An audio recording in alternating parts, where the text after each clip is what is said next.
Hello fellas, the Blood Moon event is over, which means it is the perfect time for me to release this video. Yeah, the pregnancy jokes regarding my upload schedule are still anticipated, but hey, I wasn't gone for no reason. Move over, Quentin. I'm no longer just a voice on top of the lobby screen, I am a PNG.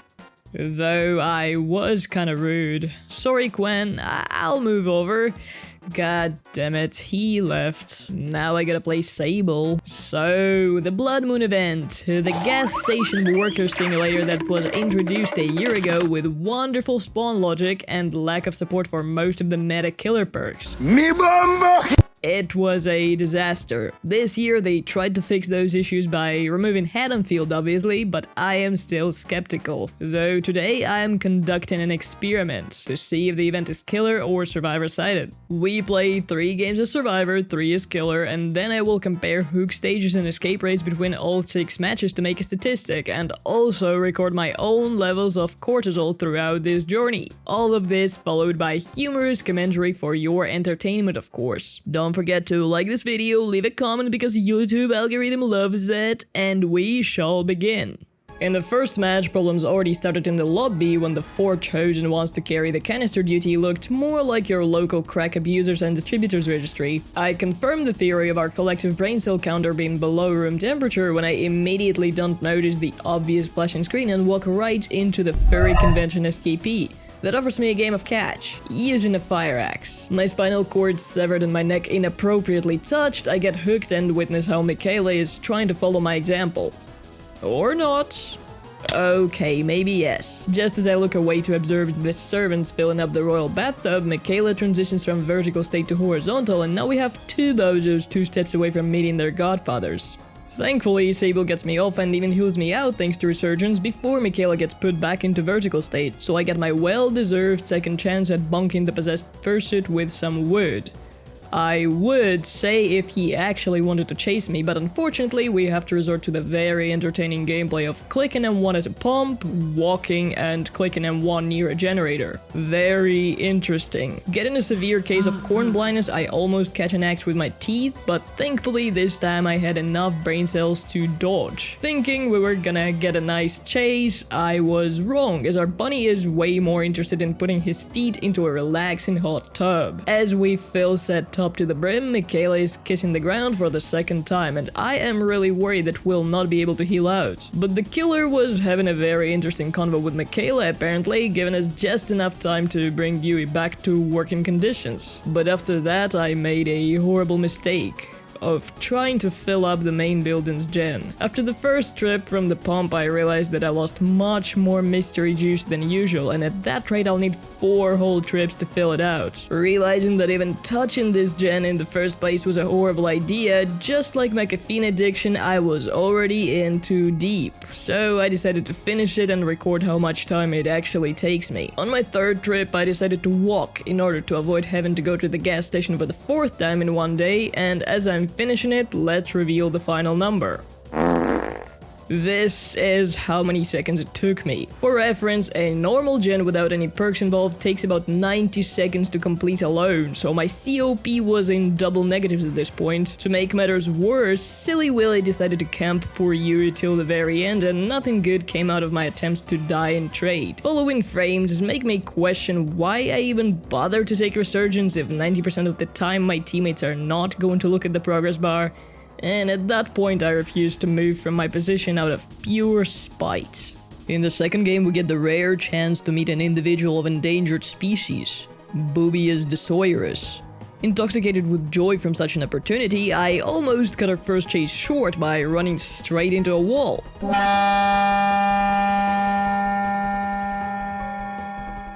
But thankfully I make it to Shack, and as our sweet precious friend is breaking the gen there, I am already Hussein bolting to a TNL on the opposite side of the map.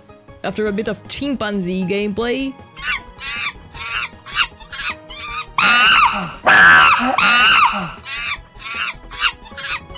Since Bubba comes pre-equipped with Bamboozle, I make a decision to leave the TNL in favor of giving the poor Leatherface brain damage. But about here, I realized the particular breed of Boobius we're dealing with, Boobius the Furious. Spirit Fury breaks any pallet dropped on the killer after they've destroyed 2, and Enduring makes stun recovery 50% faster. And those perks combined first make survivors' rectums extremely tight, and then suspiciously chainsaw-shaped. So, knowing this information, I decided to jump around main building instead, and after very questionable utilization of windows, we go to the other side of the map where I pre-drop this pallet and make it to this suspicious looking construction that I have no idea how to properly loop. But whilst I'm 3 Red Bulls deep, this gamer is probably twice as many vodkas deep, so he simply mind games himself without me having to even do anything.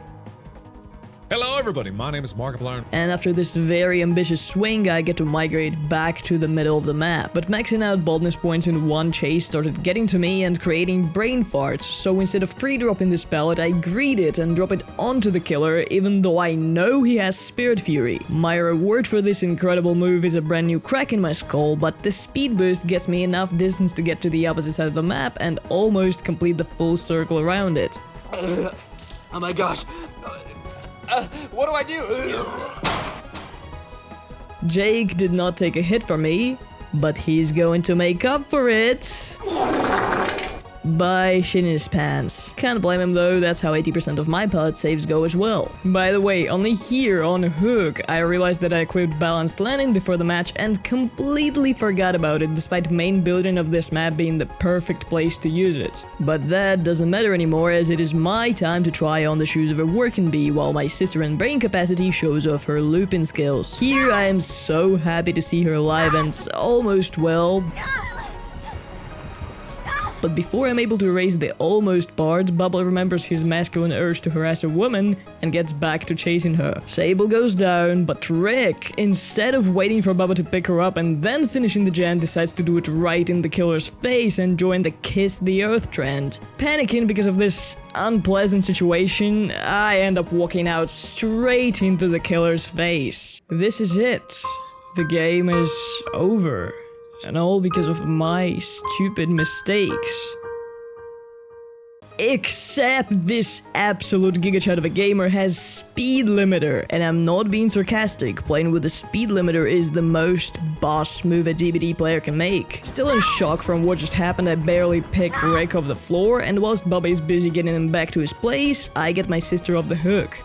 Though she refuses to heal out and instead goes to, I don't know, use her witchery to make Bubba drop Jake. Now he is guaranteed to crawl out so long as someone is alive. But Sable is forced out of the gate, and now Rick's fate rests entirely on my unreliable shoulders. But I do have a plan. Make him chase me, go up this hill, procs Balanced Landing, and hopefully have enough time to unhook Rick so he makes it out. My heart dropped when I got stuck on textures here, but the sweet sound of it meant that my plan did indeed work.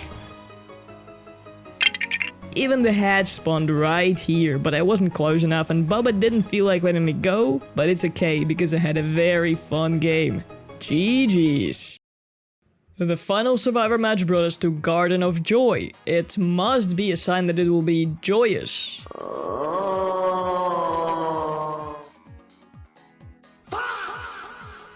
Disregarding the rapid disfigurement of Yoonjin's face, we set out to fill those tubs, but I can't find any pumps and we'll come back to why that is later. As soon as I find the first mystery juice dispenser, Blight puts the crazy rich agent in timeout and after sneaking a dote, hits the Naruto run in my general direction. I don't know where this Hattie came from and I wish she never did, but now we are forced into a looping with friends scenario, which I tried solving by letting her have the window and taking a lap around the pallet myself.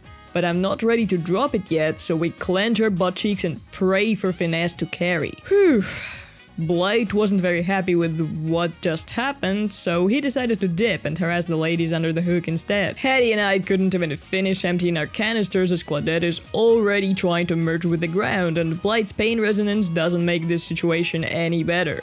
After stopping the gen from regressing, I help Claude down and we heal her out, and then I notice another pump on the corner of the shack. In hopes of finishing that gen, I fill my canister up, but instead find myself a chase. Bandito Blightito is trying to slip me a syringe of unidentified fluid, but the only one I would accept such an offer from is Quentin Smith.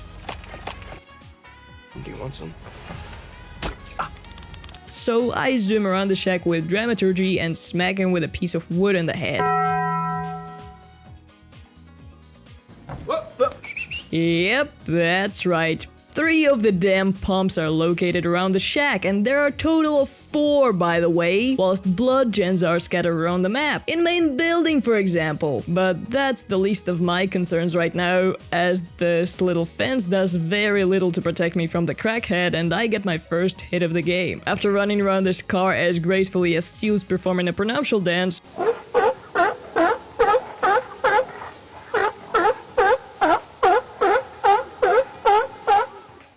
I make a run for it to the next pallet that gracefully ends up on Blight's head.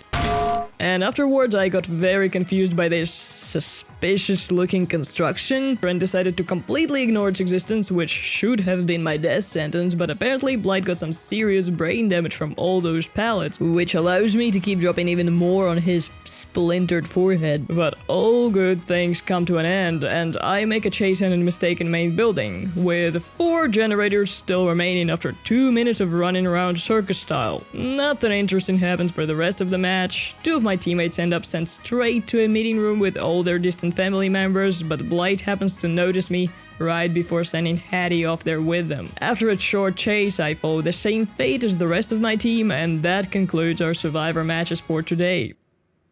Spawning on Nostromo as Wesker without egg or crank, my cortisol levels were cranking up before the match even started, and the game begins rage baiting me when I wait for the pallet to go down so I could vault it, but instead get an unsalted dick for my patience. And the rage bait was successful, as you can see by my maniacal swings. Champion of Light on Yui was only fueling my rage-induced intoxication, and I go completely rampant.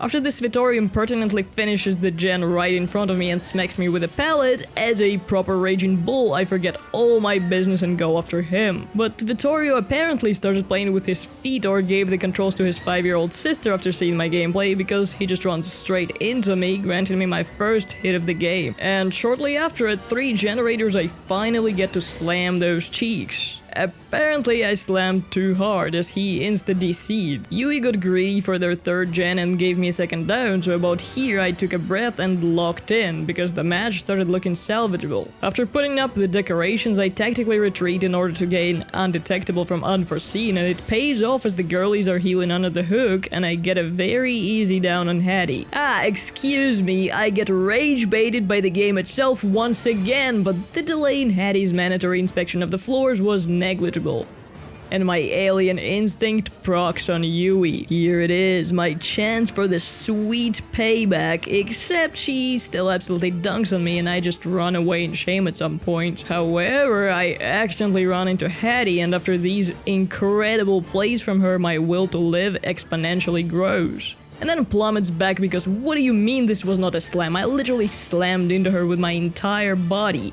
Never mind, she still died 3 seconds later. After hooking Rage Bait Goddess, I get a nice little alien instinct value on the bot, and as I'm hooking it, Hattie is already taken off, so the instinct procs on her as well. But she seems unfazed by that information and continues healing under the hook. I fully expected to see a DS here, but nope, she was in a hurry to meet her great-great-grandma, I suppose. Guess who cried about tunneling in endgame chat, by the way? And even though there is only 1 gen left, the match is suddenly not looking so hopeless, especially after I get a neat unforeseen value on Ace. After something that looked like a humiliation ritual, Ace eventually gets greedy and ends up being the humiliated one. The bot once again stands no chance against Alien Instinct, and honestly the amount of value I'm getting from that one perk this match is insane. Look at this! But I knew Yui must be nearby too, and finally not weighed down by rage, stress, and the absurd amount of pallets, I catch her and send her straight to the special cauldron for Champion of Light users. Don't worry, I'm going to the same cauldron too. Smacking the sage in the face felt inexplicably awesome, and just like this, a total crash out transforms into a 4K. 4K as in 4,000 brain aneurysms, I mean. After how intense Wesker match was, I needed something chill, so I decided to take Freddo with an endgame build and not worry about a thing. On the immediate horizon, we see that the survivors brought Invisigal with them, but thanks to my cheat programs, I was able to detect her and neutralize her rather quickly. I would have a lot of jokes to make right now, but the first half of the video kinda ruined those, so instead I'll just express my happiness for the fact that Zarina wasted this pallet and gave me a free hit in the process. Free hits don't stop raining as Kate prioritizes dodging my snare over my claws, and Yunjin tries to apply peekaboo tactics in DBD. But after those don't work, I honestly can't even imagine what the plan here was. And Sable gave up. Are we surprised? But I wanted to use my endgame build, so I let her go for now, hoping she would reset and play. In the meantime, I went around the map maintaining the natural balance by breaking pallets, creating pallets, and breaking those anyway. After this super sweaty chase, Sable being healthy filled me with hope that she had rehabilitated, but I was too much of a hopeful thinker. Giving her a last chance, I go off to chase Kate, and honestly, getting pallets done has never felt so good, as it signals somebody finally fighting back at least a little bit. Gotta give Kate that, she tried her best. But one pallet snipe later, my last no way out stack is here and Sable is still cosplaying a stonefish. The backflip and the spin arose were apparently too much for her vestibular system, so she instantly deceased, I assume to go throw up. I still cannot see through Yunjin's plans, but maybe they are just too advanced for my mere mortal brain. They actually managed to finish a gen. That is incredible, as well as the bot putting in more effort than the actual real player, since it at least tried running. Sending it to AI heaven straight to Area 9, I find Zarina and engage in the second encounter that resembled Chase, and after gaining 1000 aura points in the basement,